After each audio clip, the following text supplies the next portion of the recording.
কুমিল্লায় বাস ট্রেনের মুখোমুখি সংঘর্ষে 12 জন নিহত। চট্টগ্রামের সাথে ঢাকামুখী রেল যোগাযোগ বন্ধ। লাইনম্যান যে রেল এরিয়াটা ফালাবে, ঠিক আছে, ওটা আপনি ফালায় না, উনি ঘুমাইতেছিল হয়তোবা। বাসটা রেল লাইনে উঠে যাওয়ার কারণেই হয়তোবা দুর্ঘটনাটা ঘটছে। আমার নলেজে আছে 12 জনকে আমরা নিহত অবস্থায় এখানে পাই।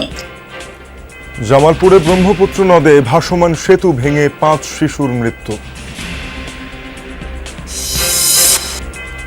কক্সবাজারের ট্রেন যাত্রা এখন আতঙ্কের নাম। অজ্ঞাত দুর্বৃত্তদের ছোড়া পাথরে প্রায় আহত হচ্ছেন যাত্রী ও পর্যটক। হামলা পরিকল্পিত বলে সন্দেহ অনেকের। পাথর লাগার সাথে সাথে তো আমার মনে হয় অবস্থা খারাপ, রক্ত পড়তেছে। আতঙ্কের কাজের জন্য আমি গ্লাস উঠাইতে পারছি না, আমার বাচ্চাদের গরম লেগেছে। আতঙ্ক কারা করতেছে, কারা এই সমস্যার সাথে জড়িত, আমরা তাদেরকে ফাইন্ড আউট করতেছি। ঈদের ছুটি উপভোগে দেশের পর্যটন কেন্দ্রগুলোতে মানুষের ভিড়।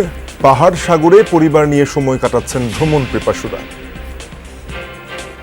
ঈদকে আরো সুন্দর করতে চলে এলাম সি বিচ। ঈদ তো ভালোই যাচ্ছে, এখন হাজবেন্ডকে নিয়ে আসছি সি বিচে ঘুরতে। ঢাকা চিড়িয়াখানায় শিশু কিশোরদের উচ্ছ্বাস। ইরানের নাতানজ পরমাণু কেন্দ্রে যৌথ বাহিনীর অভিযান, জবাবে ইসরায়েলের আইআরজিসির ভয়াবহ হামলা।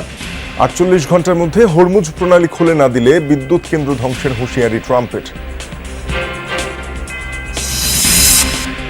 বাংলাদেশ ভারত সম্পর্ক আগের মতো একমুখী হবে না বলছেন বিশ্লেষকরা। গুরুত্ব পাবে পারস্পরিক সম্মান, আস্থা ও সমতা।